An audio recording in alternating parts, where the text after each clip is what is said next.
નમસ્કાર દર્શક મિત્રો, એડી ન્યૂઝમાં હું છું આપની સાથે આરડી વાઘેલા। જોઈએ આજના મહત્વના સમાચાર। ઝઘડિયા ડીસીએમ શ્રીરામ કંપની દ્વારા વૃક્ષારોપણ કાર્યક્રમ કરવામાં આવ્યો।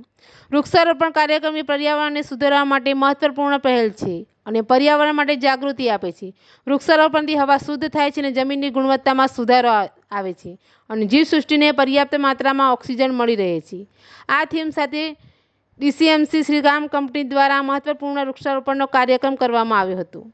ડીસીએમસી શ્રીરામ કંપનીએ 3 ગ્રીન બેલ્ટ વિકસાવ્યા છે, જેમાં છેલ્લા 3 વર્ષથી 45,000 ઉપરાંત વૃક્ષોનું વાવેતર કર્યું છે। પર્યાવરણની જાળવણીમાં મહત્વપૂર્ણ યોગદાન આપ્યું છે। આજે 500 ઉપરાંત વૃક્ષોનું રોપણ કર્યું છે, તેમાં લીમડો, પીપળો, આંબલી જેવા વૃક્ષોનું વધુ પ્રમાણમાં રોપણ કર્યું છે। આ પ્રસંગે company BM Patel, Jayanti Parmar, vice president HR Arpit Nanavati, vice president environment health safety Neeraj Bharti HR તેમજ કંપની કર્મચારી સ્ટાફ મોટી સંખ્યામાં ઉપસ્થિત રહ્યા હતા અને આ પર્યાવરણને જાગૃતિનો સંદેશ આપતા આ કાર્યક્રમને સફળ બનાવ્યો હતો। એડી ન્યૂઝ સાથે રિપોર્ટર જયેશ પ્રજાપતિ, અંકલેશ્વર।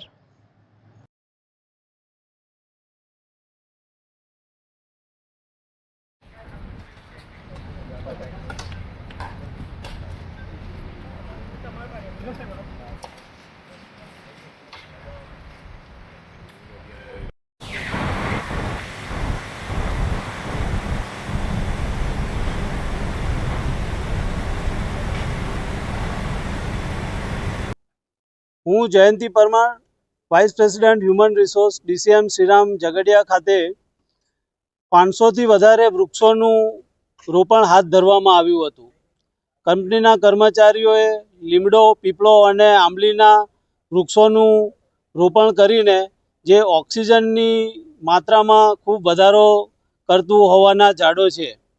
ડીસીએમ શ્રીરામ દર વર્ષે પર્યાવરણની જાળવણી માટે મોટી માત્રામાં વૃક્ષોનું રોપણ કરી અને પર્યાવરણનું જતન કરે છે।